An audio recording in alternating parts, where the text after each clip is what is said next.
এটা শুধু রিসেলারদের জন্য ভিডিওটা, আপনারা দেখেন কিভাবে আইফোনের যা অ্যাক্টিভটা করা হয় আর কি। আমি যখন আপনাদের হোয়াটসঅ্যাপে এটা দিব, দেওয়ার পরে এটা ওপেন করবেন। ওপেন করার পরে আপনি দেখেন এটা শেয়ার বাটন আছে নিচে, অ্যারো বাটন, এখান থেকে পেস্ট করবেন। পেস্ট করার পরে সেভ টু ফাইল দিবেন, একটু ফলো করেন। এখানে আপনি একটা ফোল্ডারে কিংবা যে কোনো জায়গায় সেভ করে রাখতে পারেন, নো প্রবলেম। তো আমার আগে ছিল, এখানে আমি রিপ্লেসটা করে দিয়েছি আর কি।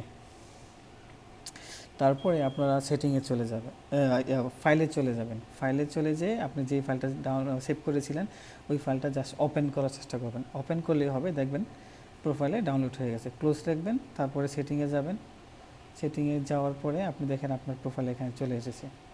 এখানে প্রোফাইলটা আপনি ওপেন করেন। ওপেন করার পরে ইনস্টল লেখা আসছে, এখানে ইনস্টল দিয়ে দেন। তারপরে আপনার পাসওয়ার্ড থাকলে পাসওয়ার্ড দিয়ে দিবেন। তারপরে হচ্ছে ইনস্টল, জাস্ট ওয়েট করেন, হোল্ড করেন। এখন আমি আপনাদের বিকাশে ঢুকিয়ে তারপরে দেখাবো আর কি বিকাশে ঢুকছি কিনা। আমি বিকাশে ঢুকছি, সেটা এখানে ঢুকছেন। এখানে নিরাপত্তার কারণে আমি নাম্বার কিংবা ছবি টবিগুলো হাইড করে দিয়েছি আর কি। এখানে আমি পাসওয়ার্ড দিয়ে দিচ্ছি। এখানে যেহেতু বাংলাদেশে শুরু করেছে, আপনি দেখে বুঝতে পেরেছেন। এখানে আপনি সব দেখতে পারবেন, হ্যাঁ, অ্যাড মানি সব কিছু আপনি করতে পারবেন।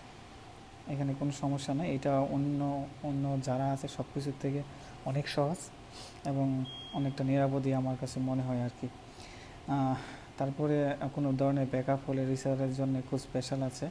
আপনারা এটা আপনাদের মতো এডিটিং করে নেবেন, ভয়েসটা শুধু এতটুকুই। আমি বেশি কিছু বলতে পারলাম না, যেহেতু ছোটো ভিডিও। ধন্যবাদ, ভালো থাকবেন।